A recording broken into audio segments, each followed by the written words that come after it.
오늘 총선 시그널 시간에는 김경률 국민의힘 선대위 부위원장과 함께 총선 전망을 한번 해볼 텐데요. 어서 오세요. 예, 반갑습니다. 예, 반갑습니다.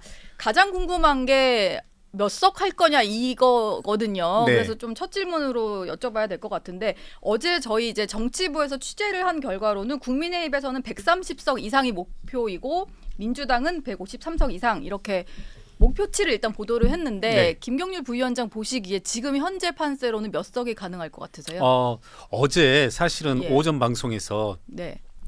예고되지 않은 질문을 하셨길래 저는 전망 플러스 뭐 소망을 더해가지고 120석에서 140석이다 이렇게 말씀을 드렸고 네네. 많은 언론에 퍼졌던데 저는 여전히 120석에서 140석을 저희 당의 전망이자 목표로 삼고 싶습니다. 예. 예. 지금 분위기가 그러면 아예 뭐 패배주의 뭐 이렇게 젖어 있을 필요는 없고 좀 해볼 만한 상황으로 올라오고 있다 이렇게 보시나 보네요. 느껴집니다. 예. 이건 뭐 바라보고 있다 그런 것보다는 예. 제가 정치권에 110일 정도 몸을 담았지만 네. 정말 느껴진다는 표현이 딱 맞더라고요. 체감한다. 그래서 지금 이렇게 저희 당의 상승 기류가 저는 느껴집니다. 아, 어떤 것을 좀 보면 느껴진다라는 표현을 쓰실 수 있을까요? 어떤 면에서? 제가 이제 느낀다고 했을 때 예.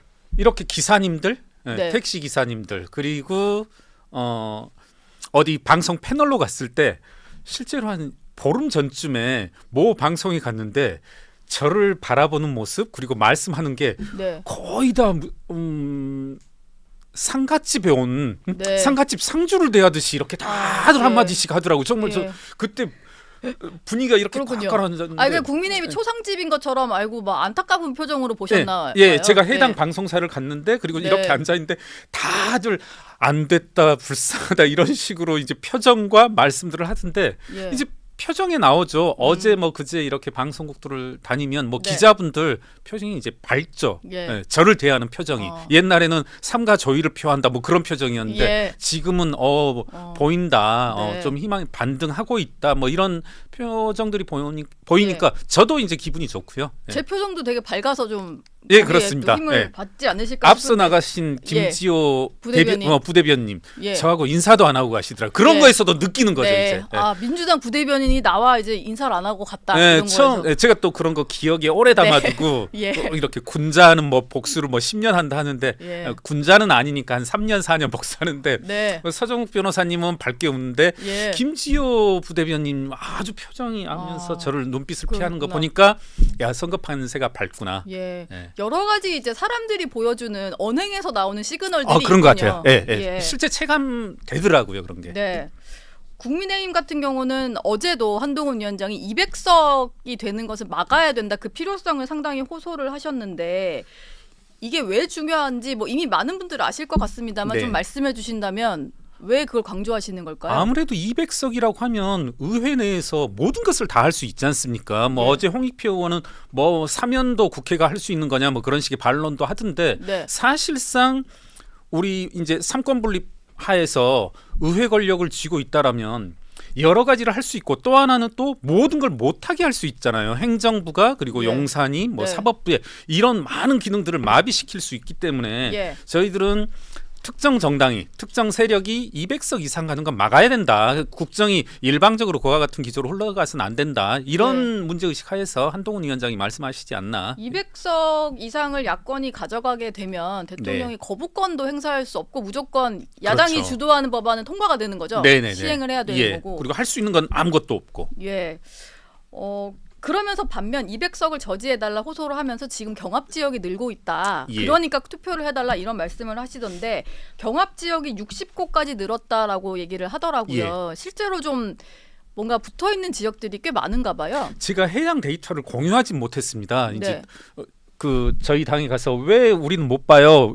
그 한동훈 위원장은 보고 누구는 보고 한다는데 예. 원래 그렇다고 그러더라고요. 원래 극소수가 보시더라고요. 예, 원래 극소수만 보고 해당 지역구 후보만 볼 수 있다고 그러더라고요. 그래서 예. 원래 나는 못 보는 거구나 네. 하는데 예. 여하튼 뭐 비슷한 말씀인데 점점 경합지가 늘어나고 있고 그간 열세 지역들이 경합으로 바뀌고 있고 하는 지역들이 많다. 이런 건 뭐 네. 수도권에서는 확실히 느낄 수 있으니까요. 예. 그리고 후보 한 명 한 명의 태도에서도. 예. 지금 수도권에 보면 122석이 걸려 있는데 중요한 벨트로 꼽는 데들이 꽤 많잖아요. 한강 벨트도 있고 이제 경기 남부권에는 반도체 벨트가 예. 있는데 김경률 부위원장이 보시기에 어떤 지역을 좀 눈여겨 보고 계세요? 이 지역은 반드시 이겨야 된다거나 뭐 그런 지역 있을까요?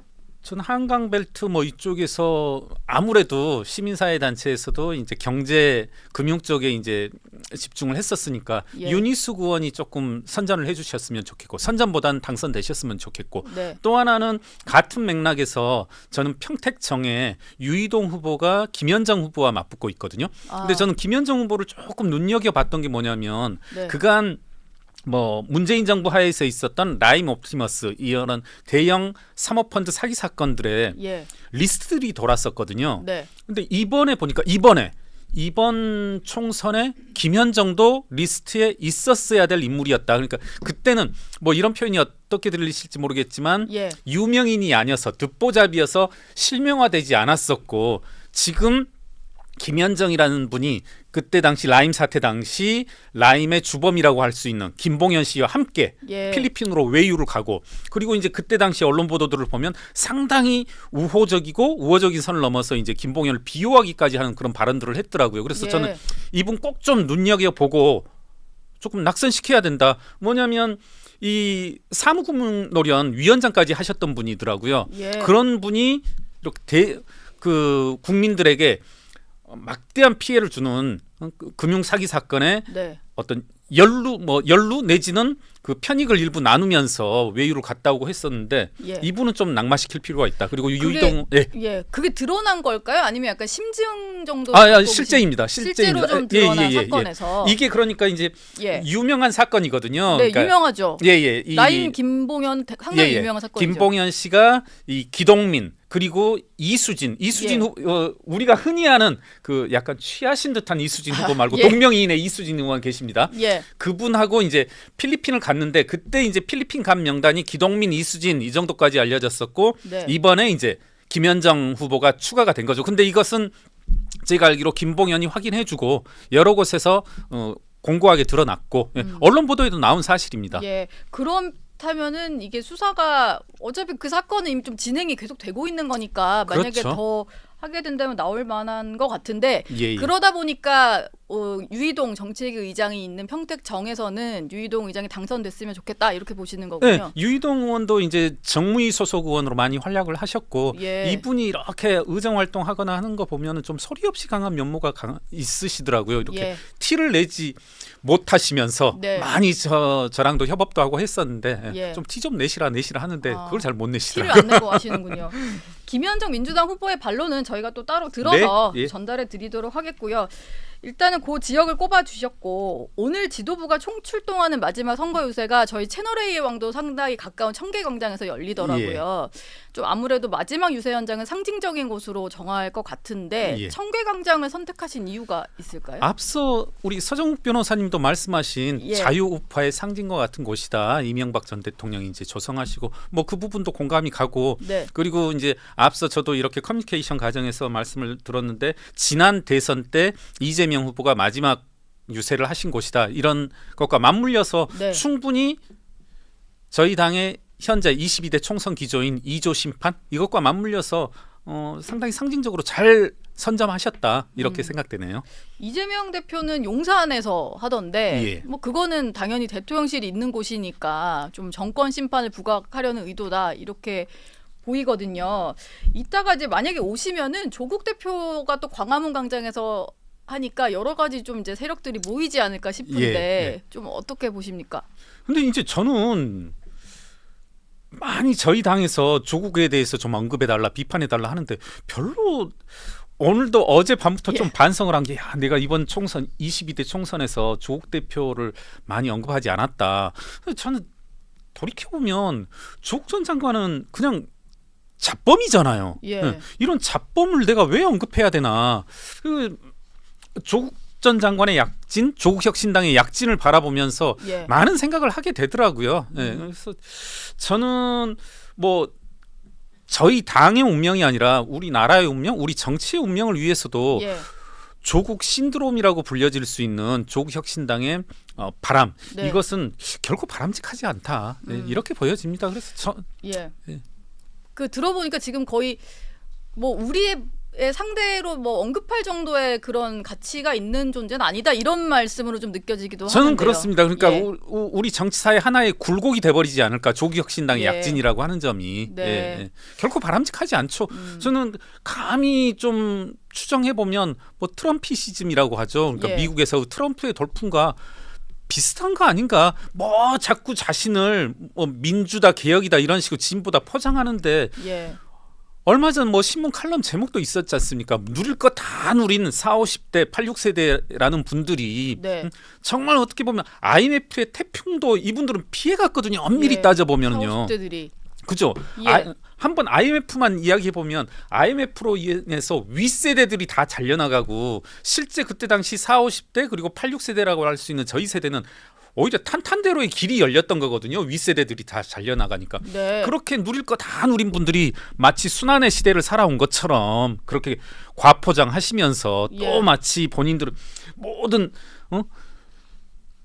표창장 위조다, 뭐 사모펀드 범죄다, 운동과 관련된 모든 비리들을 덮고서 본인들을 네. 민주화 뭐 개혁으로 포장하는 게 저는 좀 차마 눈 뜨고 못 보는 언설로 묘사하기 힘든 그런 예. 작태이지 않나 싶네요. 지금 그 조국혁신당 같은 경우에 민주당 더불어민주연합의 어떤 의석수도 위협할 정도로 야권의 어떤 비례정당표를 가져가지 않을까 뭐 이런 관측들이 나오는데 예. 김경률 부위원장 보시기에는 좀 실제로는 어떨 것 같으세요? 투표소에 갔을 때도 그게 실제 표심으로 좀 이어질까요? 저는 그렇게 봅니다. 지금 예. 이게 저는 이 조국에 대한 신드롬과 김준혁, 양문석 뭐 또 누가 있죠? 갑자기 용인갑에 이상식 후보 예. 이런 후보들에 대한 태도가 맞물려 있다라고 보거든요. 네. 무슨 말씀이냐면 조국에 대한 그리고 이재명에 대한 용인이라고 하는 것 각종 범죄 혐의자에 대한 뭐 1, 2심 선고까지 나온 분도 계시지만은 그런 것들이 예.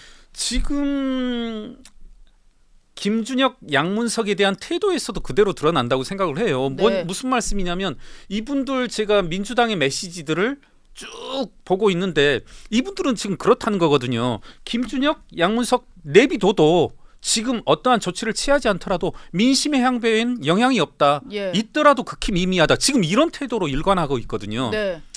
그런 것들이 정말 우리 사회를 좀먹는 뭐랄까요?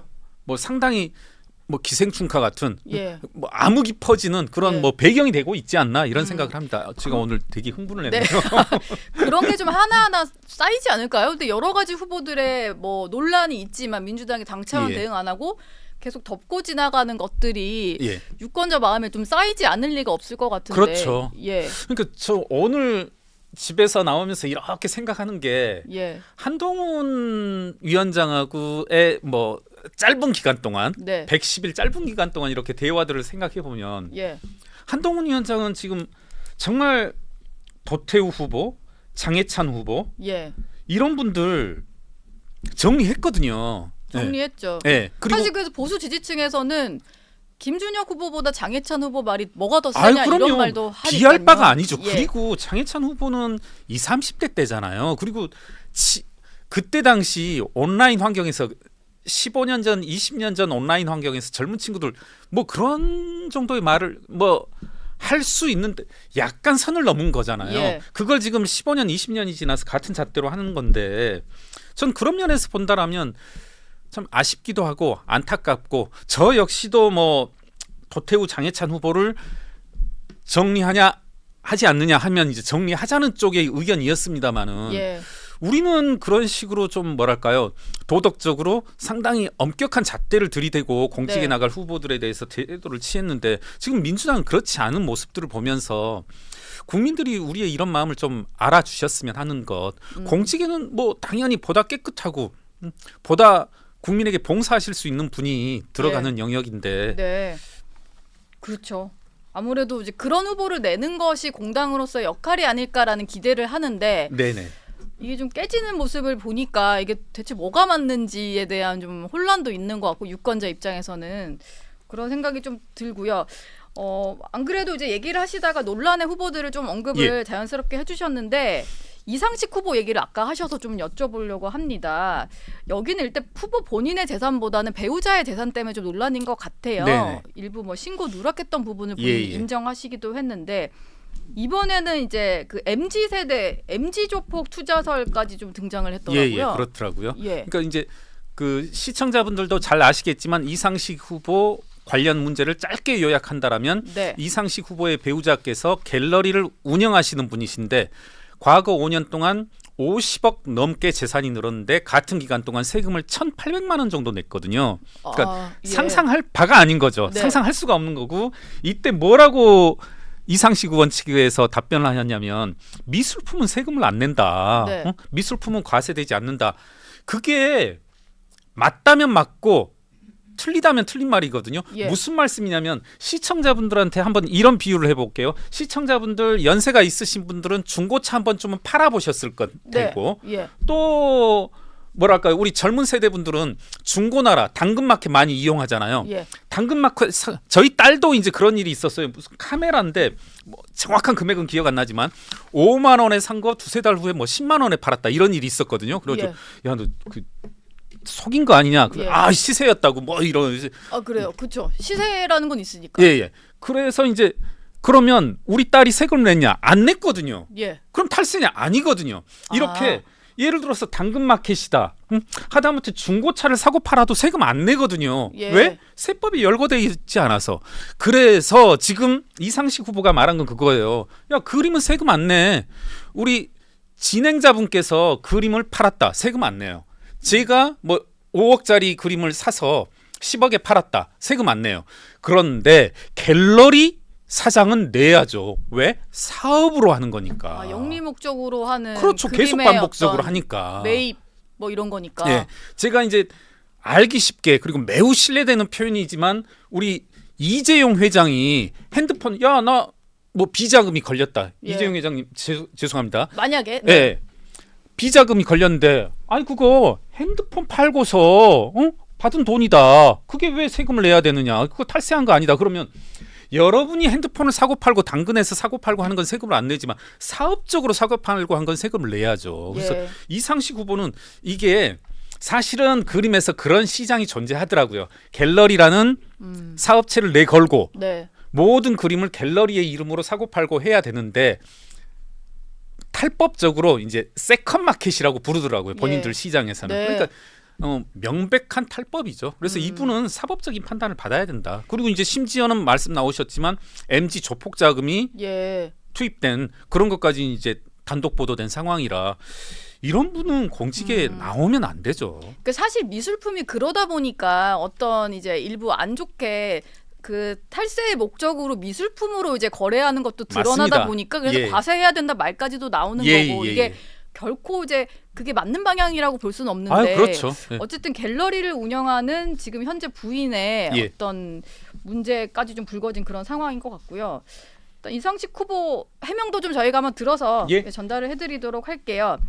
그리고 또 이게 하나 논란인 것 같습니다. 이재명 대표가 유세를 한 이후에 차량에 올라타면서 일하는 척했네 이렇게 말을 했는데 조금 전에 이제 김지혁 예. 부대변인이 이재명 대표와 좀 측근이어가지고 예. 물어봤더니 그냥 뭐 농담처럼 한 말이다라고는 설명을 하는데요. 이게 좀 어떤 의미에서 나온 말일까요? 이제 사실 농담이라고 하는 게 농담 속에 이제 진실이 드러나는 건데 네. 저만 하더라도 요즘 어딜 가든 특히 이제 집에 가면 아 죽겠다 이걸 입에 달고 살거든요. 저처럼 어떻게 보면 선거에서 바깥에서 있는 사람조차도 힘들다 뭐 스펀지에 물 먹은 것처럼 힘들다 하는데 이분은 정말 쉬운 것 같아요. 쉽고 편하고 그리고 정말 보여주는 척만 하는 거고 뭐 어제 이제 척 시리즈가 돌긴 했지만 뭐 일하는 척했네 뭐 삼겹살 먹은 척했네 뭐한 척했네 하지만 이분은 그냥 그 일하는 척했네 한 마디로 이재명 대표의 모든 것이 다 드러난 것 아닌가. 진정성 없는 모습이 좀 드러난 거 아닌가. 사실 여당 대표로서 한동훈 위원장이 내일 이후에 어떤 행보를 할까도 좀 궁금해요. 일단 의석수가 몇 석이 나올 거냐도 상당히 궁금하고 어떤 후보가 당선될 거냐도 궁금하지만 한동훈 위원장이 좀 앞으로 어떤 행보할 거냐가 좀 관심사인 것 같은데 예. 김병률 부위원장 보시기에는 좀 어떤 행보를 할 걸로 보십니까? 본인이 이제 최근에 우리 동아일보와 어제 현장 동행 인터뷰인가요? 저희 채널A인가요? 채널A. 예, 예. 이렇게 말을 했어요. 정치의 무대에서 정치라는 무대에서 살기로 결심했다. 예, 예. 저는 바람직하다고 생각하고 하나 사실은 아쉬웠던 게 비대위원으로 임명된 날 일성이 한동훈 위원장의 일성이 본인은 지역구로도 비례로도 출마하지 않겠다. 저는 국회라는 공간을 통해서 정치 경험을 해보는 게 가장 좋았을 것 같은데 그 예. 점이 아쉽고 네. 그러더라도 이번 총선 이후로도 정치라는 공간에서 여의도라는 공간에서 남겠다고 하는 건 참 잘한 결정이신 것 같고 저는 국민 여러분들이 좀 소중히 뭐 다루고 또 이용할 수 있는 예. 부릴 수 있는 자원이 아닌가 한동훈 위원장은. 그래서 예. 뭐 우리 국민들께도 감히 말씀드리자면 상당히 행운일 수 있다. 예. 저는 그렇게 봅니다. 한동훈 그런데 위원장의 사실 자질을.